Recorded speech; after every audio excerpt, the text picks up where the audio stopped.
Labą dieną. Smagu Jūs matyti, susirinkusius į šios mūsų Magnificat leidinių knygos 3 dienos naktie pristatymą.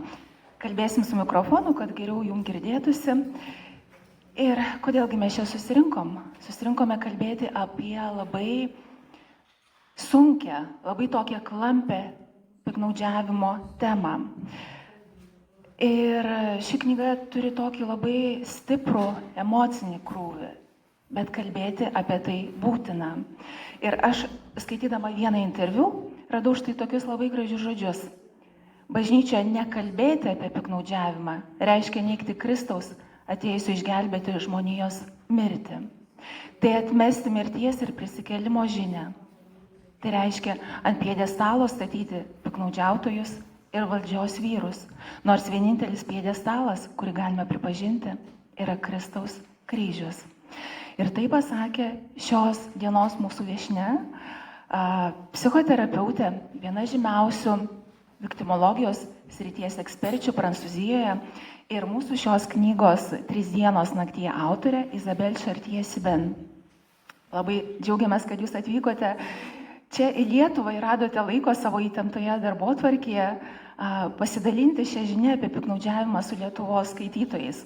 Vakar knygų mugės metu mes jau diskutavome apie šią piktnaudžiavimo temą, tad aš tikiuosi, kad ir šiandien mes turėsime tokį, giliai susimastyti, skatinantį pokalbį. Labai džiaugiamės, kad prie mūsų pokalbio prisijungė ir šios knygos vertėjas, Mykolo Romerio universiteto profesorius, filosofas Povilas Aleksandravičius. Sveiki. Susikalbėti mums padės Ieva Venskevičiūtė iš prancūzų kalbos ir į prancūzų kalbą įvers mūsų autoriai ir jums taip pat. Taip, Ieva, o aš esu Magnificat leidinių atstovė Inga Čiuberkytė. Klausimų turiu susirašysi labai daug, bet kol mes kalbėsime, aš kviečiu ir jūs apmastyti, ko jūs norėtumėt paklausti. Tiek autorės Isabel, tiek ir knygos vertėjo Povilo. Tiesiog pagalvokite, kas jums yra aktualu. O mes galbūt jau ir pabandykime pradengti tą tokią sunkią piktnaudžiavimo uždangą. Isabel, noriu jūsų paklausti. Jūs 30 metų dirbate su piktnaudžiavimą patyrusiomis aukomis. Ir atrodo, kad jūs tarsi atvėrėte mums savo terapeutės kabineto duris ir išėjote iš to kabineto ir net leidote mums pamatyti, kas ten vyksta. Nes štai mes galime skaityti jūsų knygą, tuos terapinius pokalbius.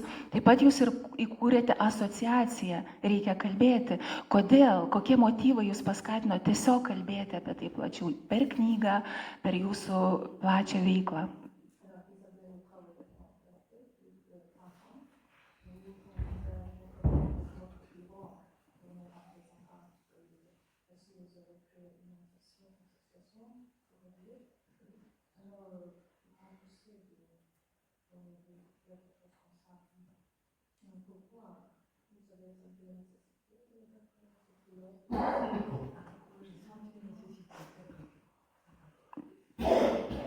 Alors tout d'abord, bonjour en français à tous. Merci d'être là. Je ne dis pas un seul mot de lituanien.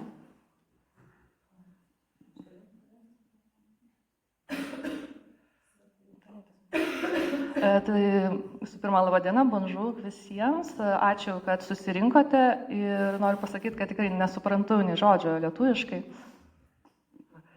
Je suis très contente d'être parmi vous et c'est la première fois que je viens en Lituanie.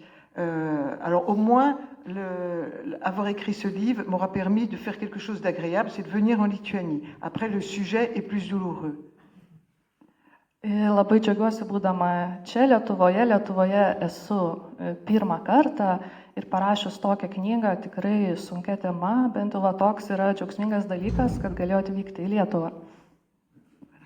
Alors j'ai écrit ce livre sur une demande des éditions L'Emmanuel en France me connaissaient de par la notoriété que j'ai, sachant que je travaille sur ces sujets-là, et ils m'ont demandé de résumer en un livre mon expérience de 30 ans auprès des personnes victimes, en sachant que je suis totalement investie sur ces sujets-là. Ma vie est consacrée à ce sujet-là. Ir ši knyga atsirado leidyklos Emanuelio prašymu, kadangi jie pažinojo mane, mano veiklą ir žinojo, kad aš esu visiškai įsitraukus į šitą darbą su aukomis ir būtent remiantis šią mano patirtimį ir paprašė aprašyti visą tai, ką man teko matyti, patirti. Au départ, je ne comptais pas du tout m'intéresser aux victimes au sein de l'Église parce que je ne savais pas que cela existait. J'étais naïve et innocente, j'étais croyante. Et donc, c'est par mes interventions en tant que médecin dans les établissements scolaires et universitaires que j'ai pris conscience de ce qu'étaient des abus et des maltraitances, et donc sur des jeunes. Et donc, nous avons créé l'association qui s'appelle C'est-à-dire en 2002 pour s'adresser aux jeunes qui étaient en souffrance.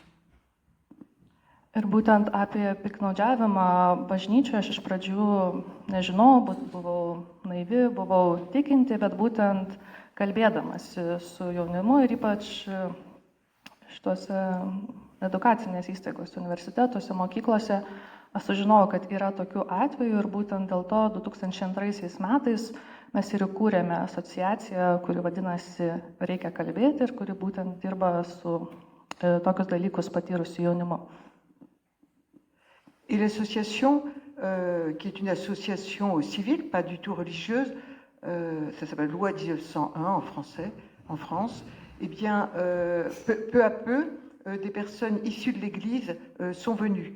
Alors, toutes des personnes qui étaient dans des communautés, des personnes qui étaient en train de sortir de communautés, des personnes qui étaient dans des diocèses, qui étaient en train de sortir de diocèses, et parce que les gens savaient que certaines personnes au sein de l'association étaient chrétiennes.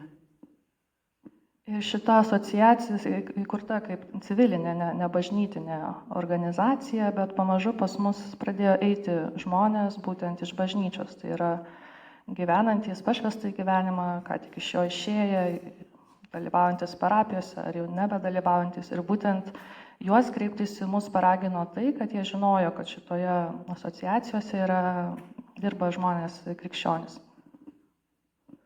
Au départ, les personnes qui étaient issues de l'Église et qui venaient me voir, je me disais c'est un problème exceptionnel. Donc on va le traiter. Moi, j'ai donné le meilleur de moi pour aider ces personnes. Et puis peu à peu, je me suis aperçue qu'il y avait de très nombreuses personnes qui venaient nous voir. Et aujourd'hui, j'ai accompagné sur la durée plus de 1000 personnes issues de l'Église.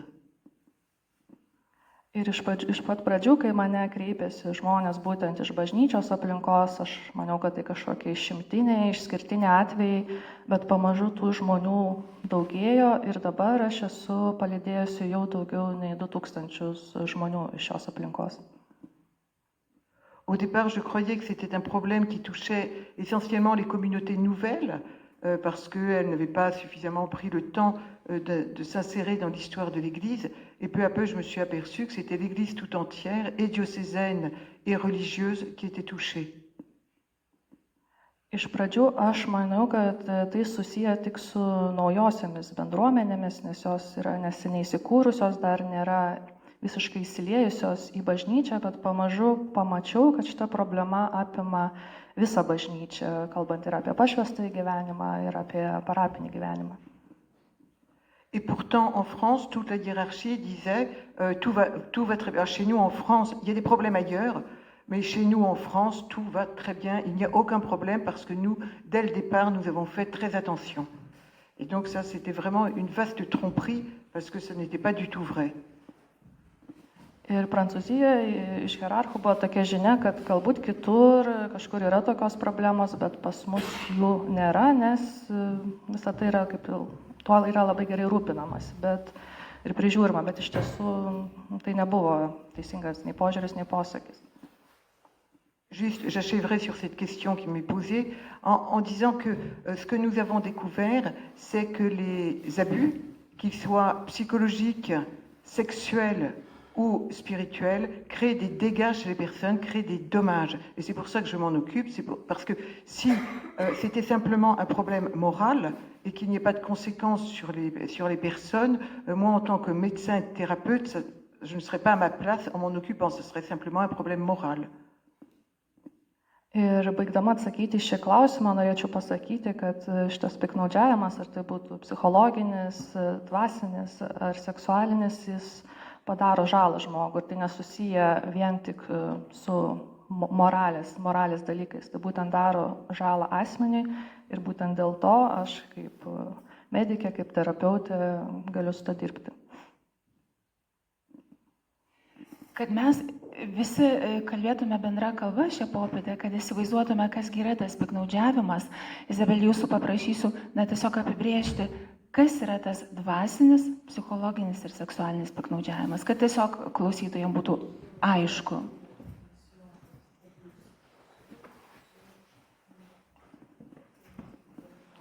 Alors, moi je parle d'abus parce que l'abus concerne une globalité d'événements vis-à-vis d'une personne. On peut parler, par exemple, sur le plan sexuel. Prenons le plan sexuel parce que c'est le plan le plus facile. Sur le plan sexuel, eh bien, on peut parler d'agression ou de violence sexuelle. Mais un abus sexuel, c'est différent parce que c'est quelque chose qui ne se voit pas. Les personnes ne se rendent pas compte de ce qu'elles sont en train de subir.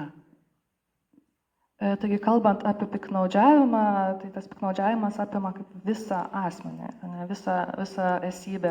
Ir, pavyzdžiui, dabar pasitelksiu vien tą seksualinį piknaudžiavimą, tai gali būti ar išprievartavimas, ar kažkoks užpuolimas, tai jo kaip nematyta, išoriškai to nematome ir kad žmogus nesuvokia, kad jis patyrė šitą piknaudžiavimą. Lorsque l'on se fait agresser dans la rue ou violer dans le métro, on s'en rend compte, on sait ce qui vient de nous arriver. Mais par exemple, lorsqu'une jeune femme est en confession se confesse auprès d'un prêtre et que le prêtre lui dit la main qui te caresse, je te caresse, mais c'est de la part de Dieu, parce que ma main, c'est celle du Christ, du fait que je suis prêtre, et bien là, la jeune femme ne peut pas se rendre compte de ce qui lui arrive. Nes, pavyzdžiui, kai kažkokį žmogą užpuola ar išprievartauja, tai aišku, kas įvyko, bet pavyzdžiui, bažnyčioje aplinkoje, pavyzdžiui, mergina eina išpažinties pas kunigą ir kunigas sako, šita ranka, kuri dabar tave glosto, glamonė yra Kristaus ranka, dabar Kristus tave glosto, tai tai merginai tikrai yra sunku atskirti, kas čia vyksta. Et donc, c'est la particularité des abus, c'est qu'ils éteignent la conscience. Les personnes ne se rendent pas compte de ce qui leur arrive. Les personnes elles-mêmes et l'entourage encore moins. Ir dar toks piknaudžiavimo išskirtinumas būtų, kad pati auka dažnai nesupranta, kas su ja darosi, ir taip pat aplinka taip pat dažnai nesuvokia, kas vyksta. On peut dire que lorsqu'il y a un abus, il y a 3 étapes. Il y a d'abord une première étape qui est l'emprise. C'est-à-dire qu'il va y avoir une séduction sur une personne qui va faire que la personne va croire que ce qui lui est proposé est bon. Et donc c'est la mise sous emprise. Ensuite, il va y avoir l'acte mauvais lui-même, qu'il soit spirituel ou physique ou sexuel. Et ensuite, il va y avoir le silence. Et je vais revenir sur le silence parce que c'est une notion extrêmement importante au niveau des abus. Ir kalbant apie piknaudžiavimą, galima išskirti tokius 3 etapus. Tai pirmas būtų toks kaip užvaldymas, ar sugundymas. Aukai yra įteigiama, kad tai, kas dabar čia vyksta, viskas yra gerai. Antras etapas būtų jau pats veiksmas. Ir trečias yra tyla. Ir būtent apie tylą aš dar norėsiu daugiau pakalbėti. Les abus peuvent être de toutes dimensions. Les abus peuvent être des petits abus. Et ce qui va faire du mal, c'est la répétition de petites choses. Il faut savoir que la répétition de petites maltraitances abîme autant les personnes qu'un énorme événement tel qu'un attentat ou bien un tremblement de terre. Ir piktnaudžiavimo šito gali būti įvairiausių lygmenų ir reikia žinoti, kad pasikartojantis tokie, galima sakyti, smulkus piktnaudžiavimai, kurie nuolat vyksta, palieka tokią pat didelę žalą kaip vienas kažkoks didelis įvykis, tai kaip ar žemės drebėjimas, ar pasikėsinimas, užpuolimas. Pour les abus spirituels, moi je donne deux définitions. Il n'y a pas de définition reconnue à l'international aujourd'hui pour le terme abus spirituel. Le pape parle d'abus sexuels, d'abus de pouvoir et d'abus de conscience. Ir kalbant apie dvasinį piktnaudžiavimą, tai kol kas nėra tokio visuotinai priimto dvasinio piktnaudžiavimo apibrėžimo, bet popiežius kalba. Dėl piktnaudžiavimo gale ir piktnaudžiavimo budrumu, sąžinė.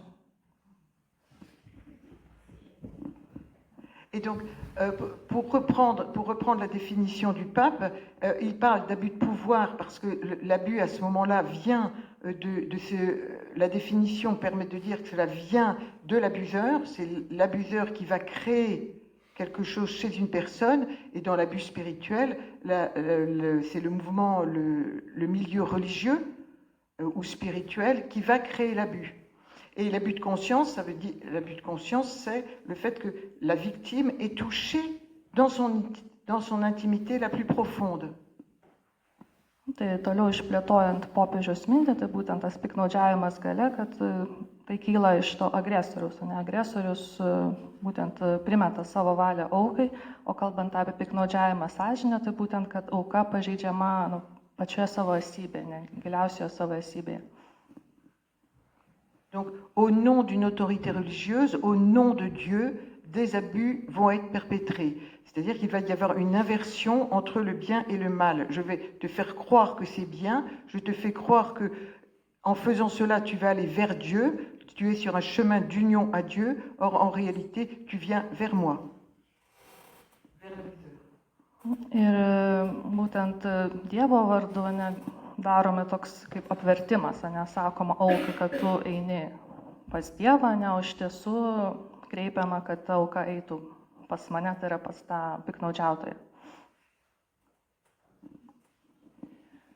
Lietuviškai mes tikriausiai nelabai turime daug literatūros apie piktnaudžiavimą, tad šita knyga 3 dienos naktyje gali būti toks atspirties taškas, kai mes tikrai keliam šią problemą į dienos šviesą ir pradedame labiau kalbėti. Povilai, jūsų noriu paklausti. Turbūt buvo drąsu imtis šios knygos vertimo, ar ne? Ir tikriausiai vertėjai visada yra tas momentas, kai gaunate pasiūlymą, jūs pasakote taip arba ne knygai. Šiai knygai pasakėte taip. Kodėl? Ir kokios mintis ir jausmai jūs lydėjo verčiant tokias skaudžias istorijas? Ačiū už klausimą. Na, tiesą pasakius, čia mes su gerbima Veronika iš Magnificat leidinių truputėlį kartu ir sprendėme, ar reikia versti šią knygą, ir vos su ją susipažinus neliko abejonių, kad tai reikia daryti. Aš priklausau tokiai tikinčiųjų grupeliai, kurie mes bandome įpūsti tą judesį Lietuvos bažnyčioje, kad ši problema būtų sprendžiama, ir mes jau ieškojome visame pasaulyje, peržvelgdami pasaulinę literatūrą šiuo klausimu, kokią knygą galėtumėm išversti į lietuvių kalbą. Ir čia Izabelės knyga mums pateko į akiratį, mes su ja susipažinome, man nebuvo jokios abejonės, kad tai yra ta knyga, kurią reikia versti. Versti buvo ir sunku, ir lengva. Kalba yra nuostabi, paprasta. Iš lingvistinės perspektyvos žvelgiant kažko sudėtingo labai nebuvo. Tačiau žinoma, dalykai, kurie ten yra pasakojami, yra sunkus, subtilus. Aš galbūt taip apibūdinčiau savo įspūdį verčiant šią knygą. Man apskritai tai, ką ten skaičiau, buvo netikėta. Ir aš labai nustebęs esu, kad tai man buvo netikėta, tuoj paaiškinsiu, ką aš turiu omenyje.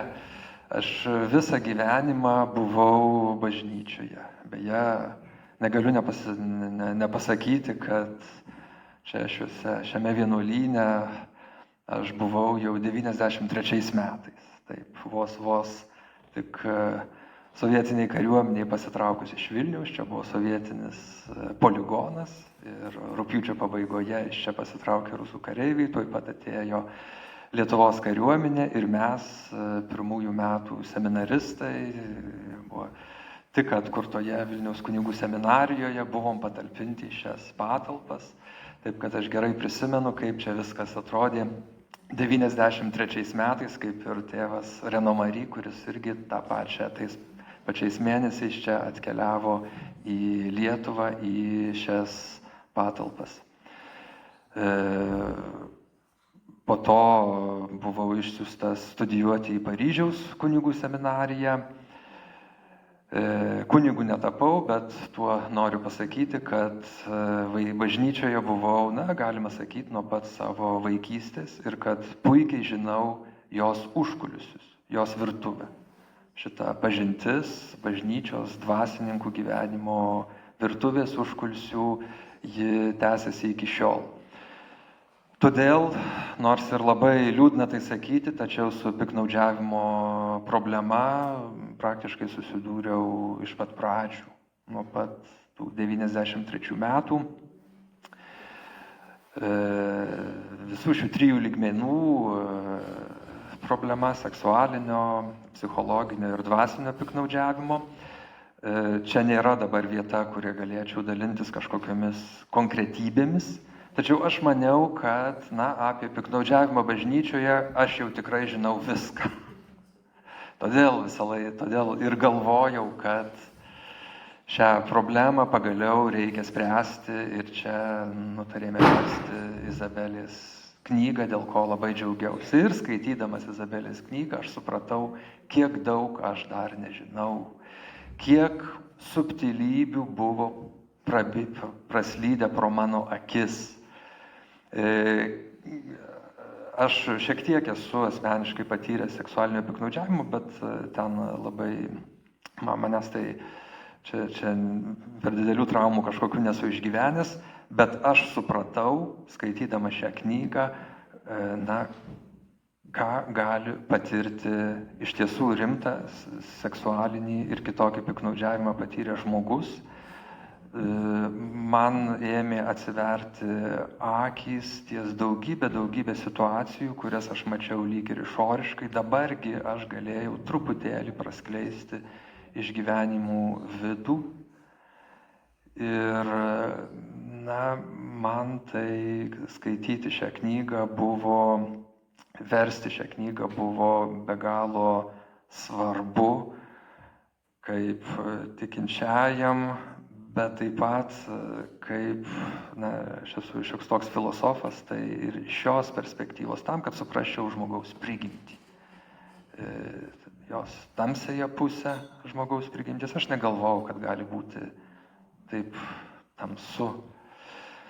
Bet kartu jo šviesiąją pusę, nes knygoje yra duodamos gairės, kaip išlipti iš to, situacija nėra beviltiška. Nors daugybė žmonių pakliuvę į tas piktnaudžiavimo situacijas mano, kad situacija yra beviltiška ir dažnai dėl to nesikreipia pagalbos, nes visiškai nurašo save. Knyga parodo, kad situacija nėra beviltiška, kad galima iš jos išlipti. Ir man ši knyga be galo vertinga, nes duoda irgi, ne man asmeniškai, bet galbūt padės kažkiek bendraujant su kitais žmonėmis. Ir kartu, skaitant šią knygą, galima suprasti pačią bažnyčios keletą labai svarbių jau bažnyčios kaip sistemos problemų ir religinio auklėjimo problemų, dvasinio palydėjimo problemų, dvasinio gyvenimo problemų. Galbūt apie tai dar pakalbėsim, galbūt tai liks kitam kartui. Tačiau taip aš rezumuočiau savo įspūdį ir pagalbą, kurią man asmeniškai ši knyga suteikė dabarčiai ir ateičiai. Mes kalbame apie piktnaudžiavimą bažnyčios aplinkoje, religinėse bendruomenėse. Izabel, jūs tikriausiai galite mums pasakyti, koks yra piktnaudžiavimo bažnyčios aplinkoje mastas, jeigu galima tai įvertinti. Ir kaip gali būti, kad bažnyčia, į kurią realiai žmogus ateina, tikėdamasis meilės, supratimo, atjautos, bažnyčia tampa savotiška pragaro vieta kažkam.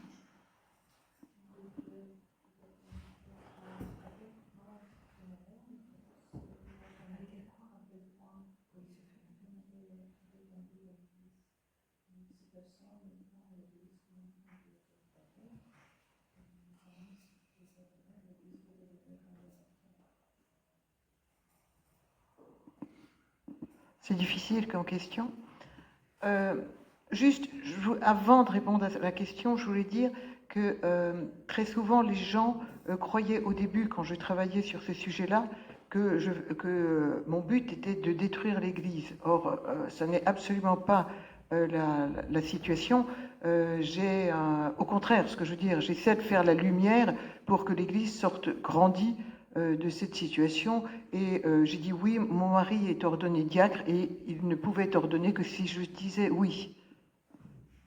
Pirmiausia, atsakydama į šį klausimą, norėčiau pasakyti, kad man dirbant šį darbą tikrai sulaukiu tokių priekaištų, kad turiu tokį tikslą sugriauti bažnyčią, bet taip tikrai nėra. Atvirkščiai, aš kaip tik noriu nušviesti tam, kad bažnyčia augtų ir mano vyras yra įšventintas į diakonus.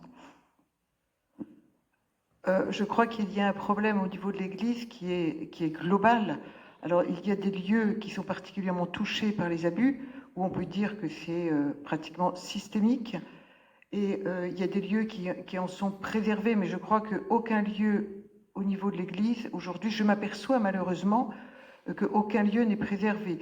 J'envoyais souvent mes patients dans une communauté monastique, leur disant là, vous êtes bien protégés, c'est là où il y avait le pire de ce qui peut exister. Ir bažnyčia tikrai yra tokių sisteminių pažeidimų ir aš pati dažnai siūsdavau žmonės, nukentėjusius į kažkokias vienuolinės bendruomenės, kur sakydavau, kad čia tikrai jūs būsite saugus, o ten tikrai būdavo neįsivaizduojami dalykai. Alors cela ne veut pas dire qu'il faut être méfiant de tout. C'est ce que je disais hier au Salon du Livre, on m'a posé la question comment se repérer. Je dirais il faut faire marcher son bon sens. Bet tai tikrai nereiškia, kad dabar reikia visų kuo nepasitikėti. Ir vakar knygų mugėje mes apie tai kalbėjome ir sakau, kad visą laiką reikia remtis sveikų protų. Dans le pire que je vous raconte, eh bien, par exemple, si un moine dans une abbaye vous propose, vous femmes, de vous faire un massage et de vous mettre en petite culotte, il faut vous poser des questions. Et si d'abord il vous fait le massage, et ensuite s'il vous demande dans la même salle de vous confesser.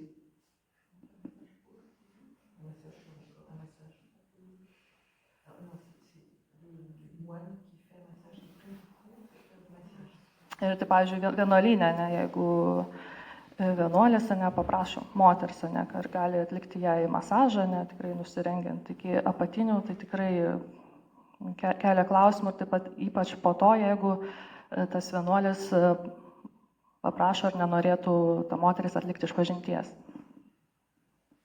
Le problème, c'est que nous, en tant que chrétiens, nous faisons confiance. Et donc même lorsque des choses nous semblent complètement incroyables, on se dit que c'est pour aller vers Dieu, puisque ce sont des gens qui ont été formés normalement pour nous conduire vers Dieu. Et donc, de ce fait, nous, on perd toute notre méfiance habituelle. Et c'est pour ça que je plaide beaucoup pour le bon sens. Ir problema būtų ta, kad mes tikrai pasitikime žmonėmis, kurie būtent ir turėtų mus vesti pas Dievą. Ir kaip aš sakau, kad būtent visada reikia vadovautis sveiku protu, nes mes tiesiog negalim patikėti, kad tokie dalykai gali vykti.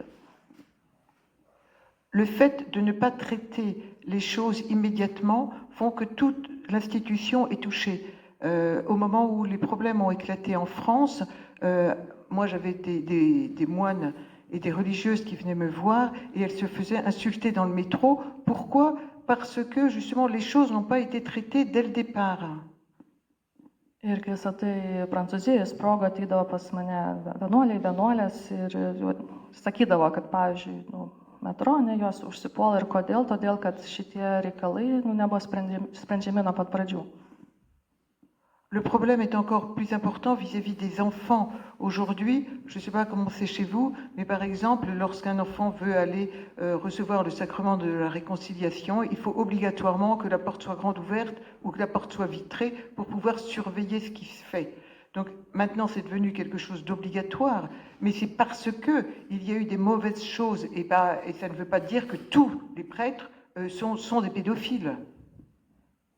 Ir nežinau, kaip pas jūs, bet Prancūzijoje, jeigu vaikas, pavyzdžiui, nori susitaikinimo sakramentą priimti, tai yra privaloma, kad toj patalpoj, kuris lieka su kunigu, būtų arba durys paliktos atidarytos, arba jos įstiklintos, kad būtų matyti, kas viduje. Ir būtent tai yra privaloma, bet jokių būdų nenoriu pasakyti, kad visi kunigai yra pedofilai. Moi, je me souviens, dès les années 2000, avoir prévenu les évêques de ce qui se passait, de moi ce qu'on me racontait, puisque moi c'est simplement l'expérience, c'est pas une idéologie dans ma tête, c'est juste des personnes qui viennent me voir et qui me racontent. Et donc j'avais prévenu certains évêques, et certains ça leur était tellement insupportable, je raconte souvent, il y en a un même qui m'a poussé dans l'escalier tellement il n'arrivait pas, en tout cas lui était insupportable ce que je racontais.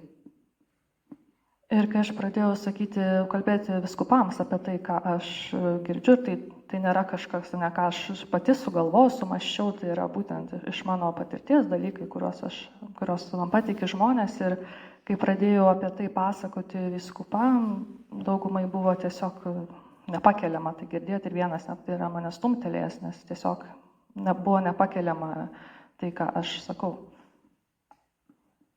Moi, la leçon que j'en tire, c'est qu'il faut traiter ces sujets-là très rapidement et très bien, par des gens très compétents, de façon à ne pas en parler tout le temps, de façon à ce que ça n'envahisse pas tout le paysage de l'Église.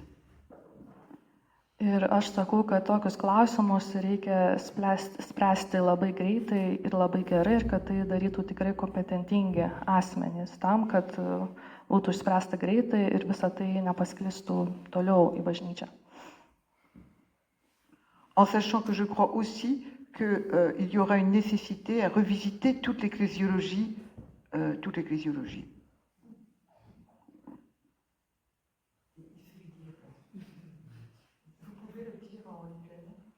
Taip, nes šios problemos tai taip pat liečia visą ekleziologiją, tai yra bažnyčios koncepcija kaip to.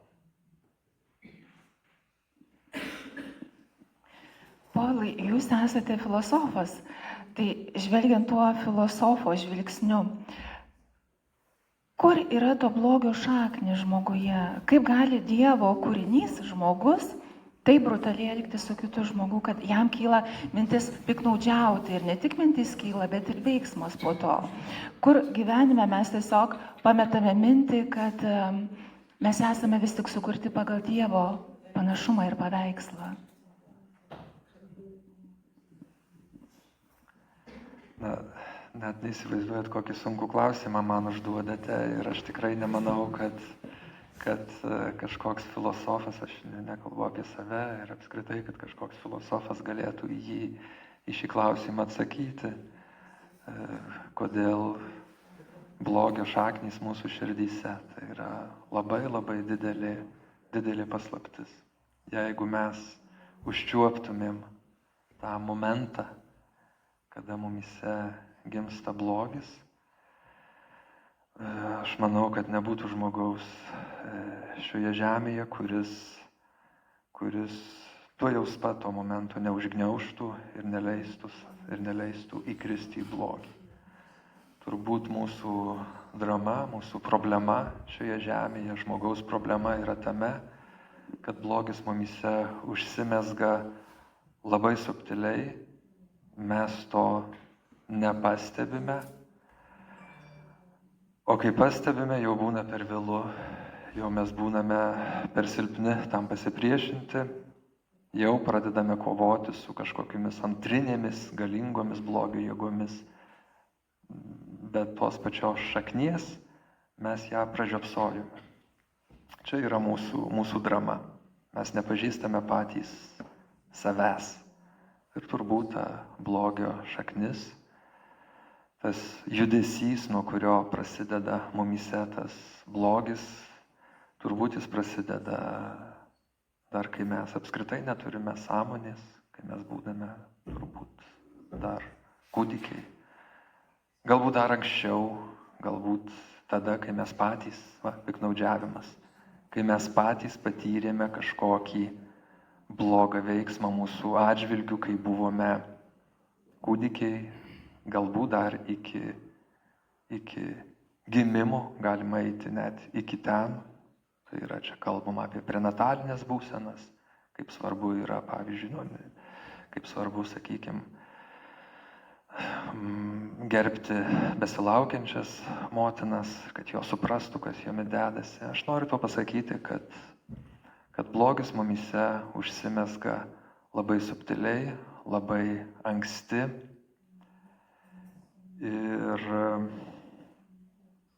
mūsų psichologų, filosofų, teologų pareiga galbūt yra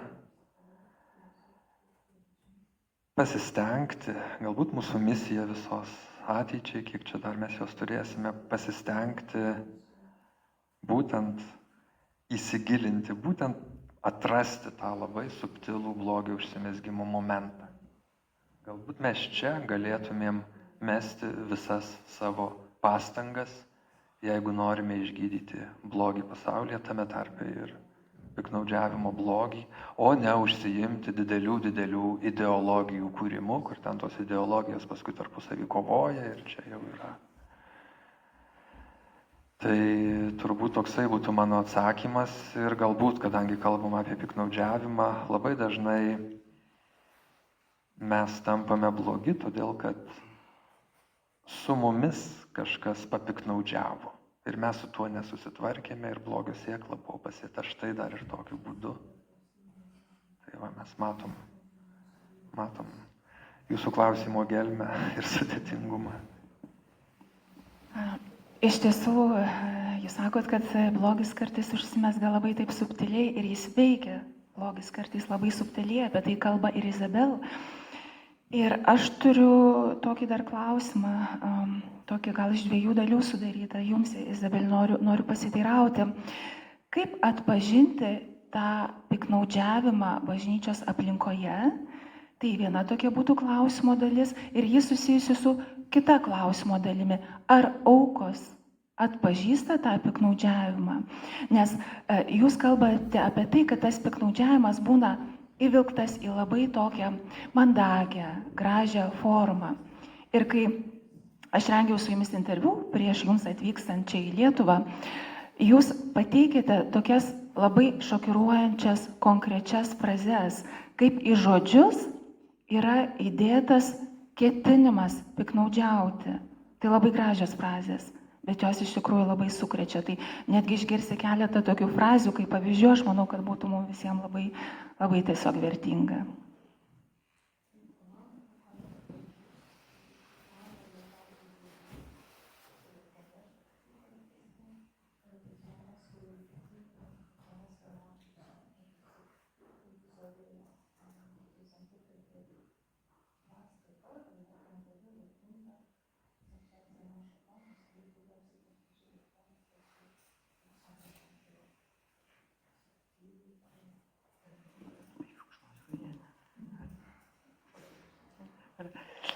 D'abord, je voudrais, avant de répondre à votre question, un peu dire plus de mon côté de psy, par rapport à la question qui est posée par rapport au mal et la manière... je pense, moi, je m'appuie beaucoup lorsque j'interviens je donne beaucoup de formations sur la connaissance de soi. C'est-à-dire que il faut veiller à entrer dans une connaissance de ses qualités, mais aussi de ses défauts. Et moi, je vois, par exemple, en particulier, je suis dans une situation quand même à risque, parce que les personnes qui viennent me voir me demandent, lorsqu'elles ont été abusées, ce sont des personnes qui ont été fragilisées et qui ont été soumises, en gros, à un gourou. Et donc, elles me demandent à moi d'être gourou. Et donc, moi, je suis extrêmement vigilante sur moi-même et je me fais superviser. Tai dar pirmiausia norėčiau atsiliepti į šitą klausimą apie blogį kaip psichologija. Ir aš kalbu, kad dažniausiai visada reikia pradėti nuo savęs pažinimo. Pažinti save, tai yra gerai žinoti savo gerasias savybės ir taip pat ir silpnybės. Ir kai pas mane ateina žmonės, kurie yra patyrę piknaudžiavimą, jie dažnai ieško kažkokio gurų ir labai dažnai nori, kad aš būčiau ta gurų vadovė, turiu labai savyje tą stebėti, nebūdėti ir taip pat vyksta ir supervizijos. Et je vois, par exemple, à chaque fois que l'on me fait une proposition pour venir, pour intervenir, je cherche en moi à savoir, avant de répondre, savoir si ça répond à un désir, une fierté qui n'est pas bonne, ou si je me dis, bon, ça c'est important pour que les gens comprennent. Ir kas kart, kai manęs prašo ateiti kažkur ar kalbėti, aš visą laiką viduje tokį ištyrimą darau, kodėl aš tai darau, ar kaip man atsakyti. Ir aš atsakyčiau, ar aš atsiliepčiau remdamasi tokiu išdidumu, kuris nėra geras, ar tuo, kad tikrai padėčiau. Alors, je suis venue à Vilnius alors que j'ai très peur de l'avion. Atvykau į Vilnių, nors tikrai labai bijau skristi.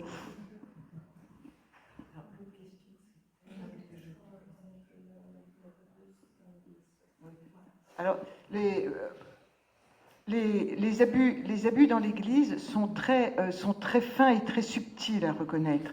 Alors, ce sont des notions qui sont bonnes, par exemple comme toutes les vertus chrétiennes, qui vont être détournées de leur finalité. On va dire que c'est une vertu, par exemple le don de soi, par exemple la miséricorde, par exemple la compassion, et on va les utiliser mauvaisement.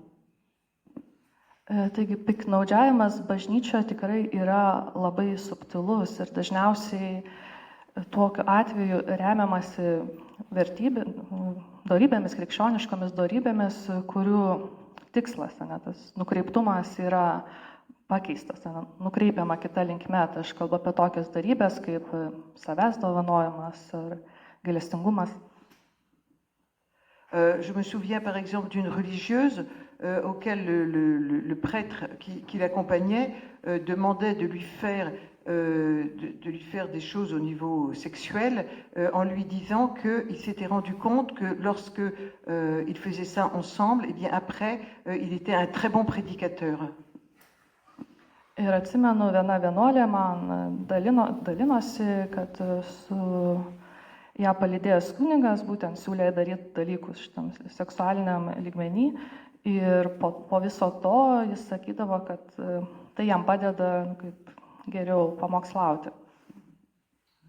Et sinon, par exemple, alors ça ce sont les vertus, mais aussi, je dirais, des attitudes comme la louange qui peuvent être frauduleusement utilisées. Par exemple, je me souviens une personne auquel son accompagnateur demandait de louer alors qu'il l'avait profondément humilié. Ir taip pat gali būti piknaudžiavimą tokiais dalykais, kaip, pavyzdžiui, šlovinimas, kai tikrai irgi turiu vieną liudijimą, kai asmens buvo prašoma šlovinti, o iš tiesų jis buvo žeminamas. Alors je veux aussi vous raconter une histoire de diacre, puisque je ne vais pas que taper sur les prêtres, parce que comment marier diacre. Je me souviens d'une jeune femme qui était venue et qui avait des relations sexuelles avec le diacre qui était un homme marié, et elle était religieuse, et ça s'était fait très petit à petit. Au début, il lui disait, on a besoin d'une grande proximité, il faut libérer ton corps, il faut que Dieu t'habite complètement, donc laisse-toi faire. Et quand la jeune femme... Vous voulez que je continue ou... Dabar papasakosiu istoriją apie diakoną, kad netrodytų, kad vien tik apie kunigus kalbu. Tai yra istorija tarp diakono ir vienuolės, kurie turėjo irgi lytinius santykius, ir tai vyko labai palaipsniui. Ir kaip tas diakonas sakė, reikia po truputį, reikia, kad mes suartėtume, tiesiog ir viens kitą pažintume, tu atsiverk, atiduok save. Et quand la jeune femme, dans un sursaut de lucidité, lui a dit « Mais avec votre femme, ça se passe comment? Puisqu'avec moi, on va quand même jusqu'au bout. Et avec votre femme, vous lui dites ?» Il dit « Non, je lui dis pas. » Et il lui dit « Mais tu n'y comprends rien. Avec ma femme, c'est sexuel, mais avec toi, c'est spirituel. » Tas diakonas buvo vedęs vyras ir kai ta vienuolė kažkoks jau ten aiškumo akimirką atėjo, kažkaip susiprato ir klausė, o tai kaip yra su jūsų žmona, nes jie viską darydavo iki galo, tai jis tada atsakė, kad su žmona tai čia tik tai kūniškai, lytiškai, o su tavim tai čia dvasiškai. Et elle l'a cru, parce que c'était un homme qui avait une très grande reconnaissance et tout le monde disait qu'il était proche de Dieu. Alors moi, j'ai dit à mon mari, ne fais pas de choses spirituelles avec les femmes. Ir jinai patikėjo to žmogum, nes jis tikrai daugelio buvo laikomas tokiu žmogum arti Dievo. Ir aš sakau savo vyrui, diakonui, kad tokių dvasinių dalykų nedarytų su moterimi. Alors, il y a aussi une chose qui est très importante au niveau des abus spirituels, c'est lorsque les gens sont incompétents. Ils vont vous faire croire des choses qui sont fausses. Donc moi, je demande pour éviter les abus que les gens soient très bien formés sur le plan théologique, sur le plan anthropologique, sur le plan du droit civil, du droit pénal, parce que comme ça met des limites et ça met des repères. Ir kodėl tokie dalykai atsitinka dažniausiai dėl nekompetencijos. Ir aš sakau, kad žmonės tikrai būtų gerai išsilavinę ir teologijos srityje, ir teisės srityje, psichologijos srityje. Būtent tai labai padeda nubrėžti aiškias ribas. Alors, j'ai parlé des vertus, mais il y a aussi dans l'Église des notions qui sont inventées.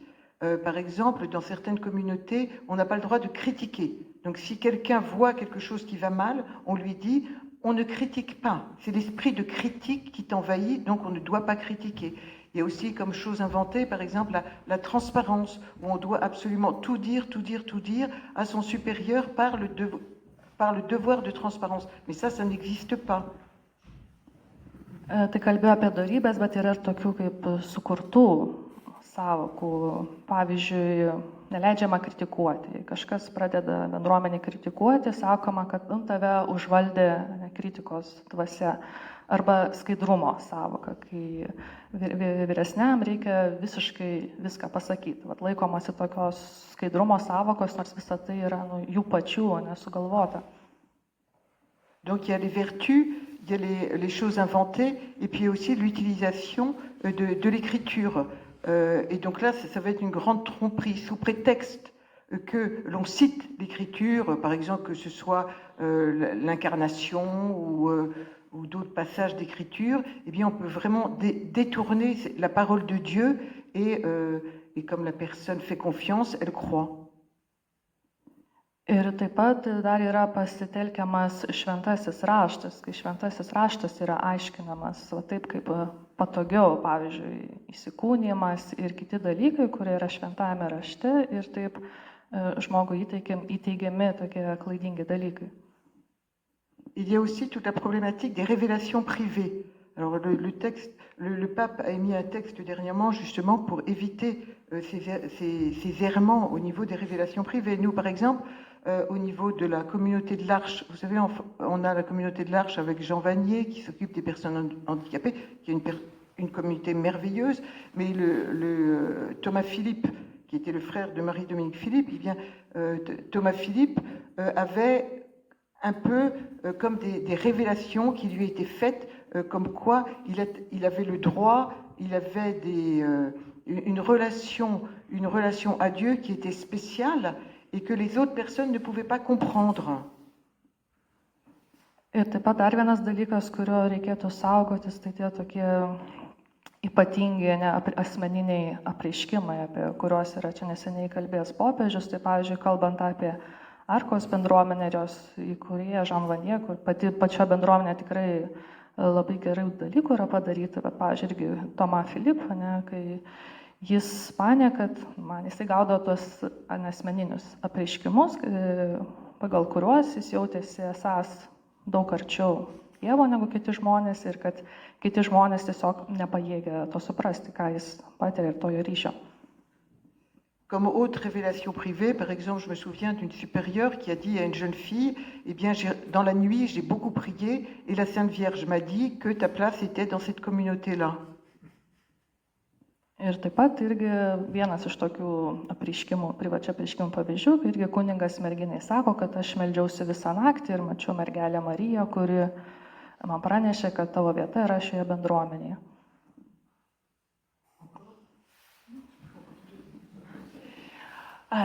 Labai norėtųsi pakalbėti ir apie tylą. Jau Izabel pradžioje užsiminė apie ją, kad irgi norės apie tai pašnekėti. Nes iš tiesų juk yra bažnyčios tyla, yra institucijų tyla, yra aukų tyla.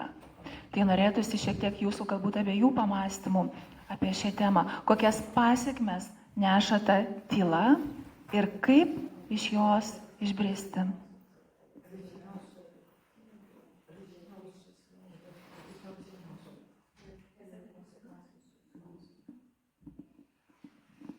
Alors, le silence est dramatique parce qu'il crée de nouveaux dégâts. Il y a le dégât des actes eux-mêmes qui est mauvais et le silence va enfermer la personne. Donc, il y a au moins 3 silences. C'est le silence des personnes victimes qui ne parlent pas. Il y a le silence de l'entourage qui voit et ne dit pas. Et il y a le silence de la hiérarchie qui sait et qui ne fait rien. Taigi ta tyla tikrai yra labai svarbus ir labai toks dramatiškas klausimas, nes galima išskirti tokius 3 tylas. Tai aukos tyla, taip pat aplinkos tyla. Aplinkos, kuri žino, bet kuri tyli. Ir taip pat hierarchų tyla. Tai tų hierarchų, kurie taipogi žino, kas dedasi ir irgi tyli. Le silence des victimes, parce que d'abord, elles ne se rendent pas compte à cause de l'emprise de ce qu'elles sont en train de vivre. Et quand elles s'en rendent compte, c'est très difficile de parler de son intimité, que ce soit l'intimité sexuelle ou de sa relation à Dieu. Donc c'est la parole, on n'est pas habitué à parler de cette intimité. Tai pirmiausia, kalbant apie aukos tylą, auka pirmiausia tyli dėl to, kad dažniausiai nesuvokia, nevertina to, kas vyksta, o kai jau suvokia, kas vyksta ar kas įvyko, yra labai sunku kalbėti dėl to, kad kalbame apie labai intimius, tokius gilius viduje dalykus, tai arba apie seksualumą, arba apie ryšį su Dievu ir kartais tiesiog net neturime žodžio, kaip visą tai išreikšti. Toujours par rapport aux personnes victimes, on est très étonné lorsque des personnes parlent 20, 30, 40 ans après. On se dit, mais pourquoi n'ont-elles pas parlé plus tôt? Elles auraient dû se réveiller plus tôt. C'est qu'elles inventent et qu'elles en veulent à l'Église. Ir dažnai tikrai tokie būna stebinantis dalykai, kai auka pradeda kalbėti po 20, 30 ar net 40 metų ir jų klausia, tai kodėl tu iki šiol tylėjai, kad tai tiesiog buvo kažkas, ar pyktis, bažnyčios, ar kiti dalykai. Et c'est ce qu'on appelle, cela est lié à ce qu'on appelle l'amnésie traumatique. C'est un phénomène qui est lié à ce qu'on appelle le trauma psychique.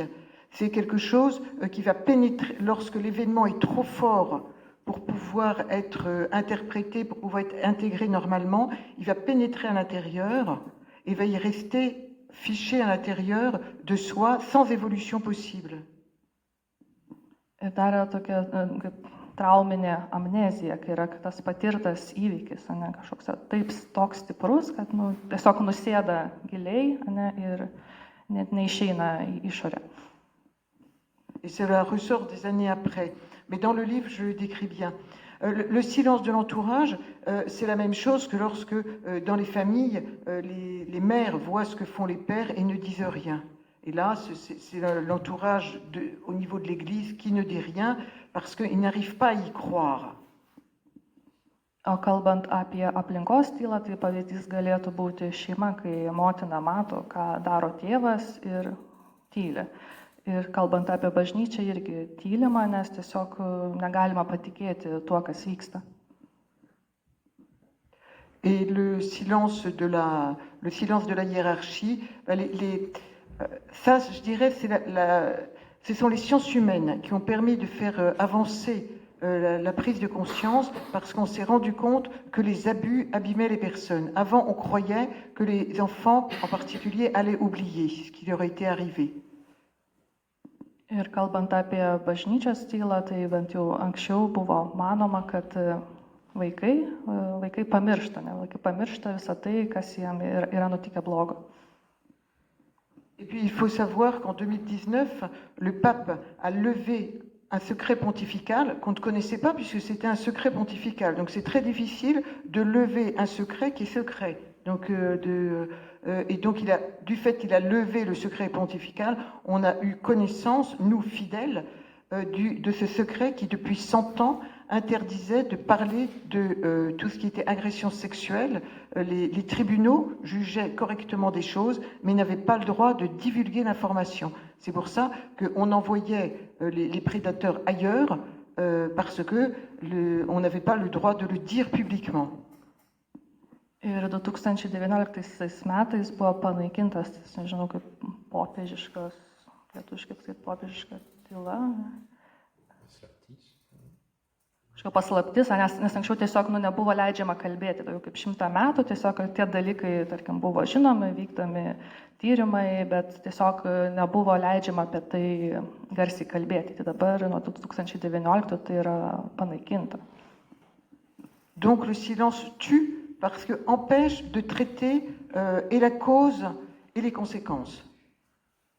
Taigi tyla žudo, nes būtent jinai ir stabdo, kad būtų gydoma ir priežastis, ir pasekmė. Jūs apie tą tylą kažką? Izabelė labai išsamei atsakė, aš galbūt pridėčiau dar tokį dalyką, kad dar iki šiol bažnyčioje egzistavo ir priverstinė tyla,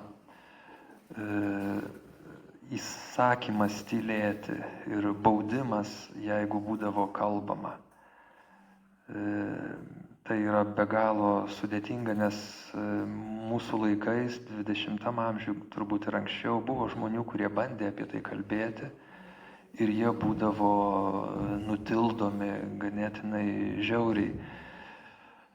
Tikiuosi dabar situacija be abejo keičiasi, vis dėlto aš norėčiau Jums duoti porą pavyzdžių. Aš esu į lietuvių kalbą išvertęs Moriso Zundelio 2 knygas Magnificat leidykloje, kviečiu irgi pirkti, labai gilus autorius, vienas didžiųjų 20 amžiaus mistikų.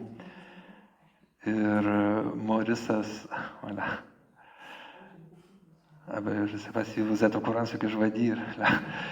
Taigi, Morisas Zundelis, jis, būdamas jaunas kunigas, dirbo su katalikiškoje mokykloje, su mokiniais ir jisai, jo biografijoje tai yra užfiksuota, pas jį pradėjo lankytis berniukai 90 metų ir pasakoti, kad išpažinties metu ar ten dvasinio palydėjimo metu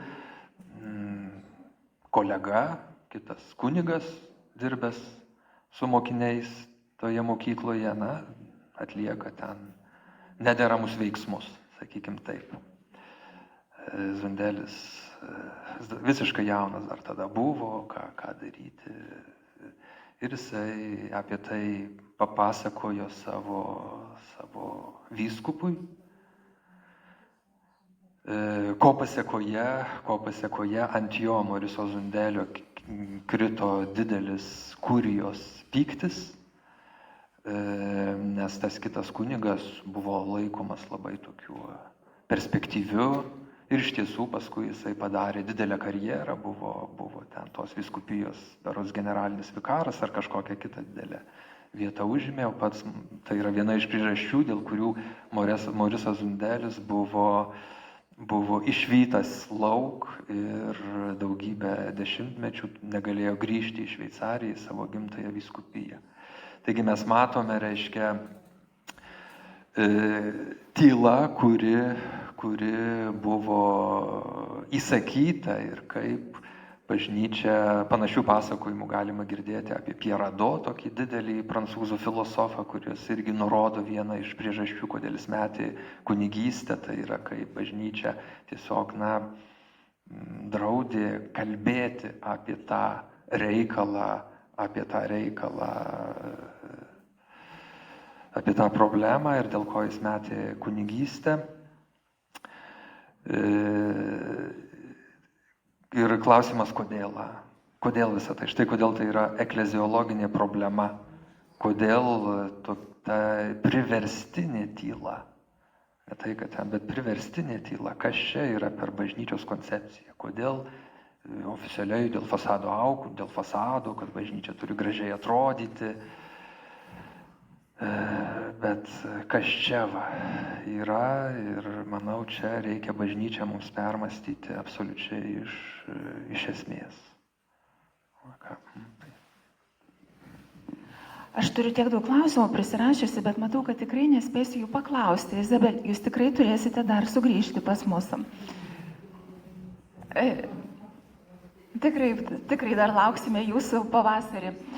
Bet noriu tiesiog jūs paskatinti, gal jūs sugalvojate kokių klausimų, užduokite, išdrįskite, tikrai tema aktuali ir kalbėkime. Šitą erdvę yra, kad mes kalbėtume ir išsiaiškintume, kas mums rūpi piktnaudžiavimo temoje.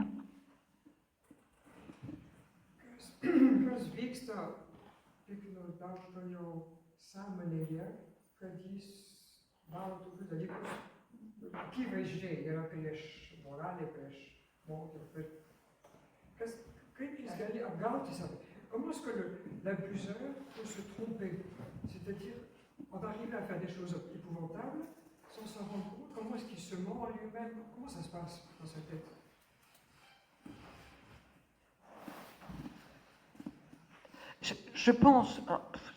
Je pense qu'au départ, il y a un désir qui n'est pas ajusté et qu'après, il va justifier. Et il y a tout un système, c'est très bien démontré par Stéphane Joulin. C'est un père blanc qui a écrit un livre et qui a beaucoup travaillé sur les abuseurs et qui montre qu'ensuite il y a tout un système qui s'approche du délire, pratiquement de justification de quelque chose, d'un instinct mauvais. Tai žodžiu, būtų galima atsakyti, kad yra tokia kaip visa sistema ir toks baltasis dievas, kaip yra prašęs, kad yra tokia sistema, yra kažkoks troškimas, kuris yra kažkaip blogai nukreiptas ir tam yra sukuriamas kažkoks pateisinimas, kodėl yra tai daroma.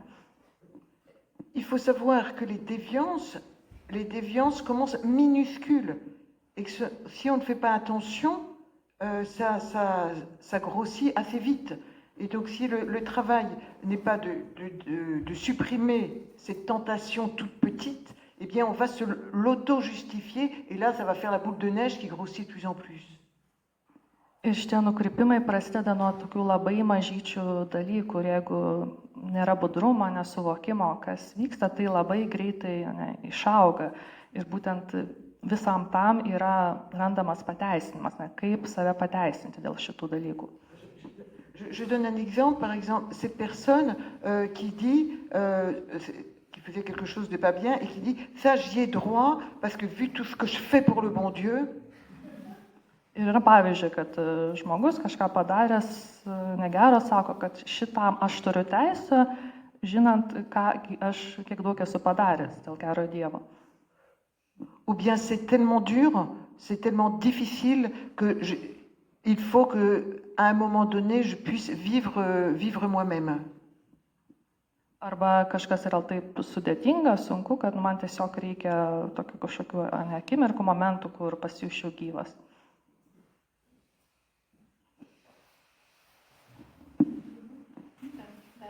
Vienas klausimas, taip, ten prašau. Aš noriu paklausti, jūs kalbėjote apie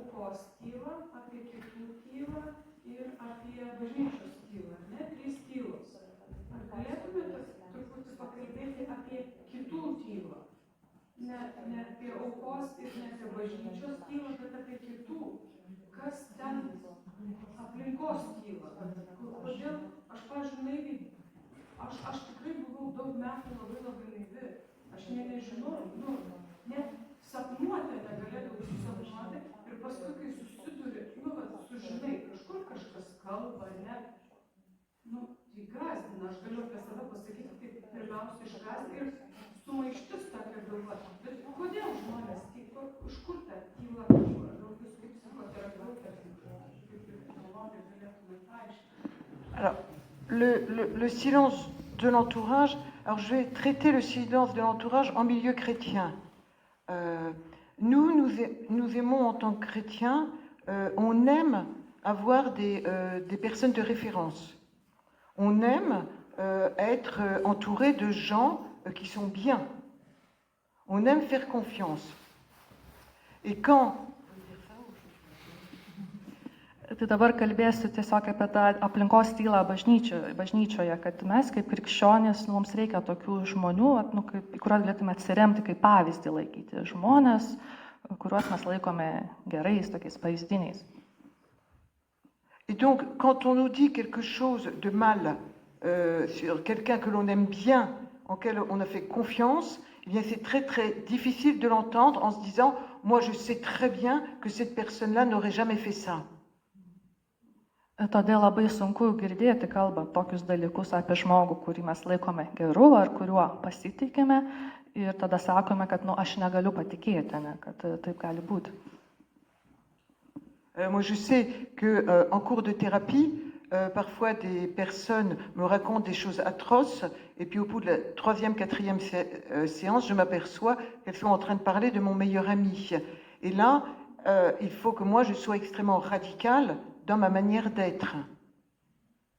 Ir būna, kad terapijoje man žmogus pasakoja tikrai baisius dalykus ir per kokį 3, 4 seansą aš susivokiu, kad kalba apie mano geriausią draugą ir tada tikrai turiu labai išlaikyti tą ribą savyje.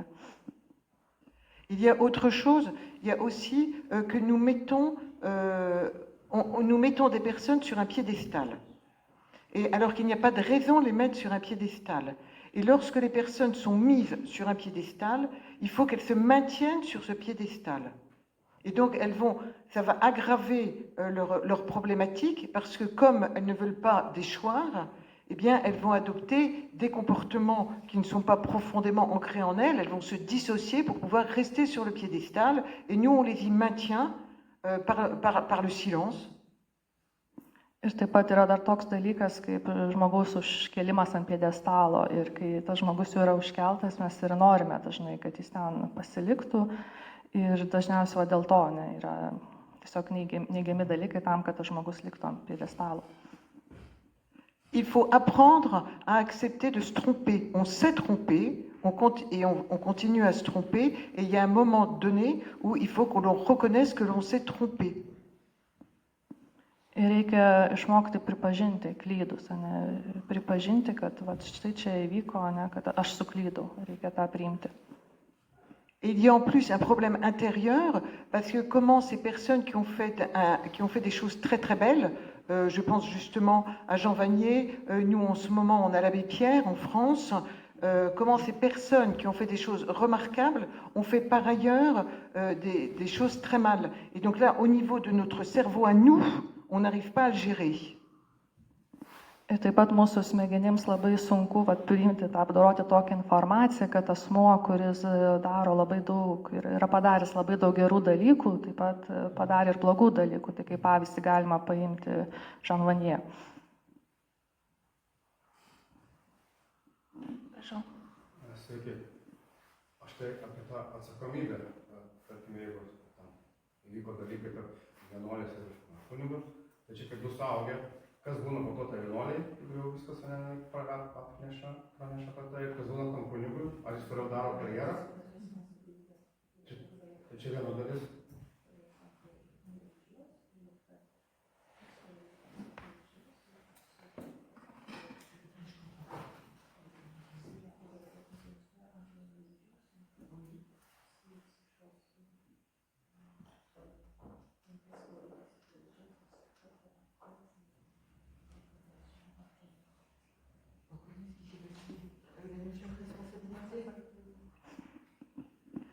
Alors, oui, vous évoquez la notion de responsabilité et de... Attendez, le mot m'échappe en français. Alors maintenant, j'ai entendu lituanien, j'arrive plus à parler français.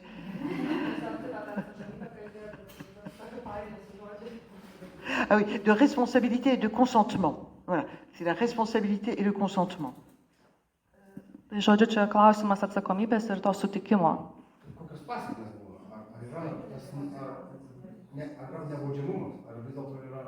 Oui, alors il y a des conséquences, à la fois, il peut y avoir des conséquences, à la fois sur le plan civil, sur le plan de la justice étatique, et il peut y avoir des conséquences sur le plan canonique. Tai yra pasiekmes ir būtent kaip civilinė, teisinės pasiekmes ir taip pat yra kanoninės pasiekmes. Nous, en France, tout acte sexuel sur un enfant de moins de 15 ans est condamnable par la loi civile. Ir Prancūzijoje yra baudžiamo atsakomybė už seksualinius veiksmus su nepilnamečiu jaunesniu negu 15 metų. Et tout acte sexuel sur un majeur sans consentement est également condamné par la loi. Ir taip pat įstatymas baudžia už bet kokius seksualinius veiksmus su nepilnamečiu būtent be jo sutikimo.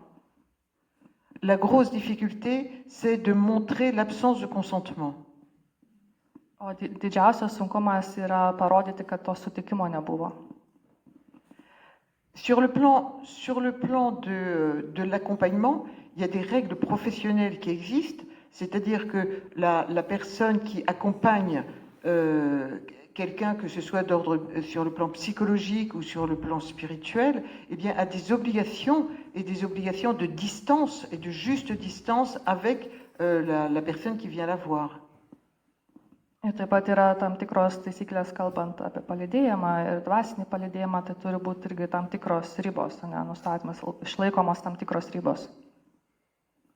Et par exemple, un prêtre qui reçoit quelqu'un au niveau d'un sacrement, par exemple le sacrement de réconciliation, ou qui est son accompagnateur spirituel, toute la responsabilité porte sur le prêtre, puisque la personne qui vient le voir a le devoir de se livrer à lui dans toute son intimité. Ir tokia atveju, kai, pavyzdžiui, kuningas arba išpažinties klauso, arba palydi dvasiškai, tai visa atsakomybė tenka kunigui, nes tas asmuo, kuris ateina pas jį, kaip ir pareiga turi visiškai jam atsiverti. Les condamnations ne sont pas les mêmes sur le plan civil, parce que sur le plan civil, souvent ces actes sont considérés comme entre adultes, se passant entre adultes, mais au niveau canonique, il y a une responsabilité de celui qui accompagne. Kalbant civiliniais terminais, tai yra sunkiau galbūt kalbėti, nes yra santykiai tarp dviejų suaugusių asmenų. Tai čia kiti niuansai, bet kalbant apie dvasinę aplinką, tai būtent atsakomybė tenka tam žmogui, kuris palydi. Moi, plusieurs de mes patients sont actuellement en procès contre leur abuseur, qu'ils aient été abusés en étant enfants ou été abusés en étant adultes. Ir nemažai mano pacientų dabar yra šitam bylinėjimąsi procese dėl dalykų, kurie įvyko, kai jie buvo vaikai arba jau kai buvo suaugę. Sur le plan spirituel, nous, il y a deux cadres dans lesquels on peut entrer sur le plan civil, c'est l'abus de faiblesse et le harcèlement. Sur le plan, pourquoi porter plainte? On peut porter plainte au titre du harcèlement ou au titre d'un abus. D'un abus de faiblesse. Moi, je me suis trompée. Un abus de faiblesse ou bien harcèlement. On n'a que deux modalités pour pouvoir porter plainte lorsqu'il s'agit d'un abus sexuel. Tai žodžiu, kalbant apie tas piktnaudžiavimą dvasinės srityje, tai ieškinį galima ar skundą galima pateikti dviem atvejais. Tai kai yra kaip piktnaudžiavimas silpnumu ir priekabiavimas. Taip. Aš jau labiau konkrečiai paaiškės, bet man įdomu, nu, kai buvo pasakojot, kad buvo vienuolė ir diakonas, ne? Tai man praktiškai bažnyčios pirmenybė, tai bažnyčia aukščiau turi, nebūtinai tai civilinė, viskas aišku, bet pati bažnyčia, būdama kaip aukštesnio lygio, doroviškesnė, kas nutiko konkrečiai tai vienuolė ir tam diakonui, ar jie liko dirbti ar ne?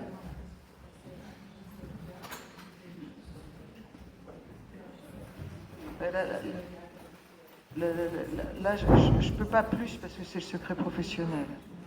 Negali papasakoti, nes čia profesinė paslaptis. Klausimų turite? Taip, prašau. Tai tada jūs, o kitas klausimas jums bus. Aš tai pirmiausia labai norėčiau padėkoti tiem žmonėm, kurie iš tikrųjų padarė labai milžinišką darbą. Tai Magnificat pirmiausia leidyba ir ant viršelio jūsų knygutės. Tas mėnesinės aš pirmą kartą pamačiau reklamą šitos knygos. Aišku, gerbiamų filosofui Povilui Aleksandravičiui išvertimą. Ir jau apie autorę nėra žodžių. Ir ypač mažai studijai.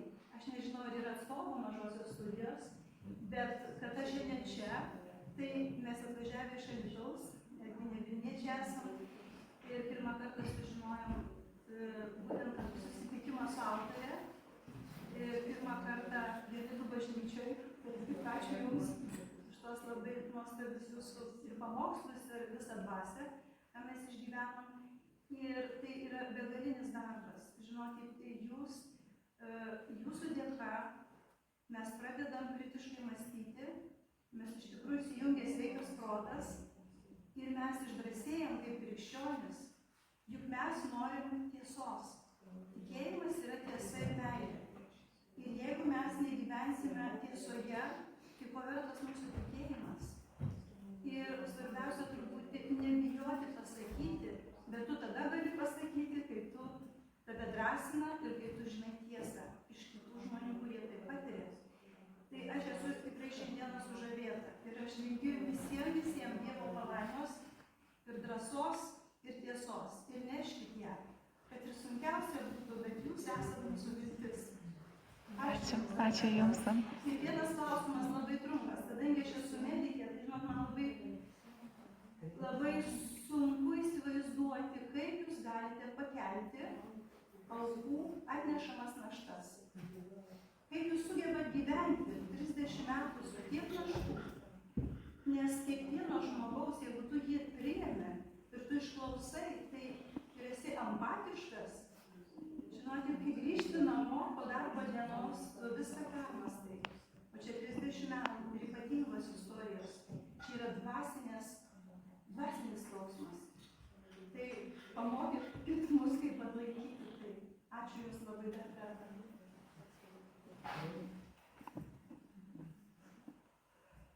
Alors d'abord, je réagis à votre première intervention par rapport à la vérité. Ça m'a fait penser à Sainte Thérèse d'Avila qui dit Dieu est la suprême vérité et l'humilité c'est d'être dans la vérité. Tai pirmiausia, sureaguosiu Jūsų tą pirmą pasakymą apie tiesą. Tai šventoji Teresė Avilietė sakė, kad Dievas yra aukščiausia tiesa ir didžiausias nuolankumas yra gyventi tiesoje. Comment je supporte ça? Souvent on me pose cette question, donc je devrais être habituée à y répondre, mais je ne sais jamais comment y répondre. Je pense que par l'histoire de ma vie, je pense que l'histoire de ma vie m'a construite pour pouvoir comprendre et aider les personnes. C'est pas simplement quelque chose qui est venu se plaquer dans ma vie, mais j'ai cherché d'abord pour moi-même à comprendre. Et je pense que c'est cette force-là qui m'habite, parce que c'est pour d'abord sauver mes proches, et ensuite j'ai continué pour sauver les autres. Ir šis klausimas, kaip būtent pakelti visą tai, kaip su to gyventi, aš jį dažnai girdžiu ir turėčiau mokėti atsakyti, bet kas kartą yra sunku, bet aš manau, kad šitam darbui, šitai tarnybai mane paruošė visas mano gyvenimas, visa gyvenimo tėkmė, tai nebuvo kažkaip nuleista man, bet aš labai norėjau padėti savo artimiesiems ir tada mačiau, kad galiu padėti ir kitiems žmonėms. Et puis j'ai un mari qui me soutient beaucoup et qui aussi travaille sur ces sujets-là. Ir taip pat mano vyras labai mane palaiko ir jis irgi taip pat dirba šitoj aplinkoje. Jūs norite paklausti? Aš noriu paklausti, tokiu požiūriu, tokiu kampu pamatysiu, noriu klausimą. Kai mes girdim, vis dėlto, tai yra ta netiesa, kurią mes išgirstam, dalykų, kurie vyksta bažnyčioje, ir mes turbūt visi esame susidūrę su žmonėm, kurie ar iš arčiau, ar iš toliau išgirdę panašių istorijų ir pasipiktinę bažnyčią ir atsitraukę, ir aš asmeniškai atrodo labai visiškai galėčiau suprasti neteisybės jausmą ir noriu atsitraukti, galvoju jums, kai keliat labai daug klausimų, daug tokių problemiškų klausimų bažnyčiai. Ir mums visiems, kaip mums su ta neteisybė susidūrus, ar ne ją pamačius, gal net iš toli, tai mes girdim istorijas, bet kaip su to išbūti ir likti, ir kas jūs palieka čia. Suprantu, kad tai gali būti labai asmeniškai, bet kaip to mums toliau būti? Aš labai paprastai atsakysiu. Pradžioje, žinoma, galiu labai trumpai įvardinti savo patirtį, kai aš pradėjau kalbėti apie šitus dalykus, ant manęs užkrito čia visa lavina visokių pasmerkimų ir atakų ir privačių žinučių apie tai. Leitmotyvas buvo paprastas. Noriu sugriauti bažnyčią.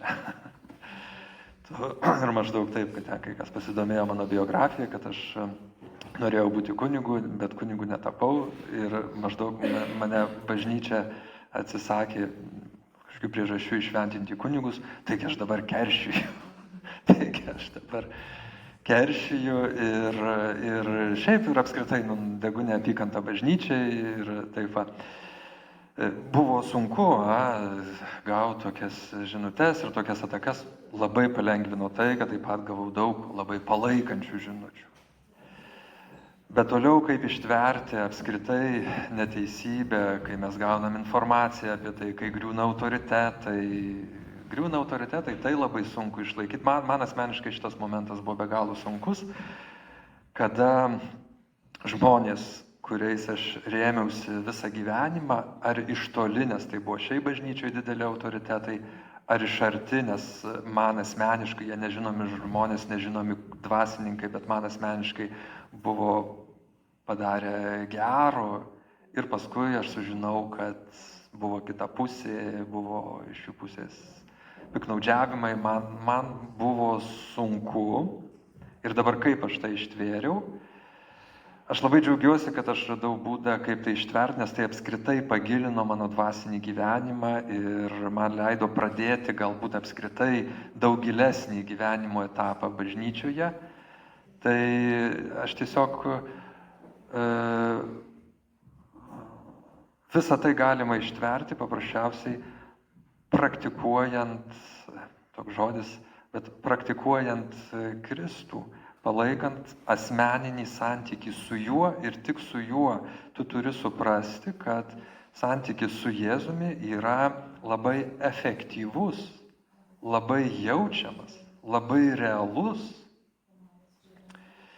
Ir kai suvoki to santykio realumą, tu supranti, kad šitas santykis yra didesnis už visus bažnyčios narius, ar jie būtų popiežiai ar dideli teologai. Ir šitas santykis tu jo negali paprasčiausiai atsisakyti. Tai yra per daug stipru, per daug intymu, per daug gera. Ir šią progą, ieškodamas, kaip čia man dabar ištverti visas šitas dalykus, kurie irgi atsivėrė va čia mano gyvenime bažnyčioje, aš tiesiog pagilinau savo dvasinį gyvenimą. Ir šitaip visą tai ištvėriau ir dėkingas esu ir visiems šitiem reikalam. Ačiū labai. Jūs įsivaizduojat, mes jau kalbam 1 ir 30 minučių. Ir dar neišsiėmėme šitos temos, tai kokia šita tema yra gili ir galime dar kalbėti dar tiek pat ir dar daugiau. Bet aš tiesiog kviečiu gal pasinešioti klausimus, pasinešioti šią temą savo širdyje ir tikrai dar Izabel kviesime atvykti į Lietuvą ir po jūs kviesime ne į vieną šios knygos pristatymą, tai tikrai dar bus progų apie tai pakalbėti ir užduoti jums rūpimus klausimus, kurie galbūt šiandien negimė, galbūt tiesiog panešiosite širdyje mintis, kurią šiandien išgirdote ir dar sugalvosite, ko mūsų paklausti. Tai, na gerai, paskutinis, jeigu jau neištversite. Paskutinis klausimas tuomet. Mane pastatino paskutinis Povilo pasisakymas ir Izabelė, aš norėjau daryti su kompanija, čia pristatymą knygos, niekas su manimi nėjo. Kai aš pasakiau, kokia tema bus knyga.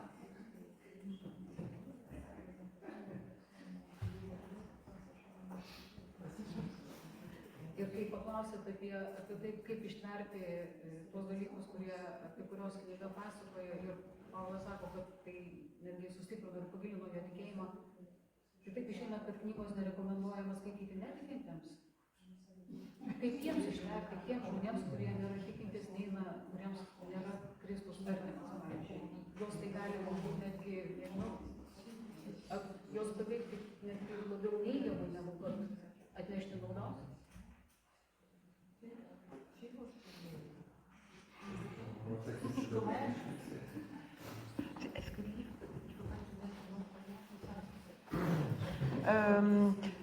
Moi, j'ai des personnes qui ont lu mon livre, qui n'étaient pas croyantes et qui, au contraire, ont trouvé que le fait que ça se dise dans l'Église, c'était un bien pour tous. Aš turiu atsiliepimų žmonių, netikinčių žmonių, kurie skaitė tą knygą ir būtent kuriuo atsiliepimai ir buvo, kad tai gerai yra kalbėti apie tokius, sužinoti apie tokius dalykus bažnyčioje.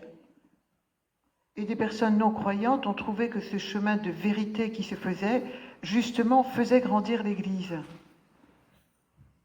Ir tie žmonės taip pat manė, kad šitas tiesos kelias padės bažnyčiai augti.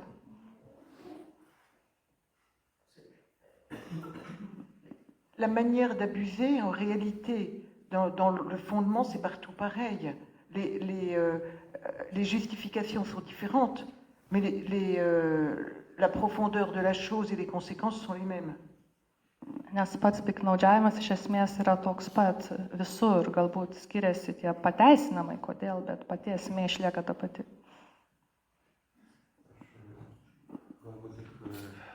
Pridėsiu dar tiek, kad knyga labai patartina, ji tinka visiems, taip pat ir netikintiems, nes joje labai puikiai matomas apskritai žmogaus psichologinis funkcionavimas. Ir visos tos priežastys taip pat, kaip išlipti iš trauminės situacijos, Izabelė pateikia labai gražias teologinės ir dvasinės priežastis, bet taip pat paprasčiausiai psichologinės priežastis, kurios gali suvokti ir visiškai su bažnyčia nesusijęs žmogus. Tai šią knygą galima skaityti teologiniam, bažnytiniam kontekste ir visiškai 100% ją galima skaityti grinai psichologiniam, bendražmogiškam kontekste. Ir šia prasme Lietuvai tai taip pat yra labai gera knyga, nes man atrodo, čia reiktų psichologo paklausti, bet man atrodo, apskritai Lietuvoje apskritai psichologinės literatūros šią temą mes neturime, o Izabelės knyga tam taip pat labai tinka. Tai jau dabar tikrai tariu ačiū jums visiems už tai, kad buvote čia su mumis šią popietę. Ačiū Izabelė, kad atvykote, pasidalinote savo mintimis. Dėkui Povilai už jūsų pamąstymus. Ačiū Ieva tau už vertimą. Ir knygos yra ten staliuke, ant staliuko padėtos už jūsų nugaros, tai galite pavartyti, įsigyti ir iki kitų kartų. Taip, galite paprašyti autorės autografo be abejo.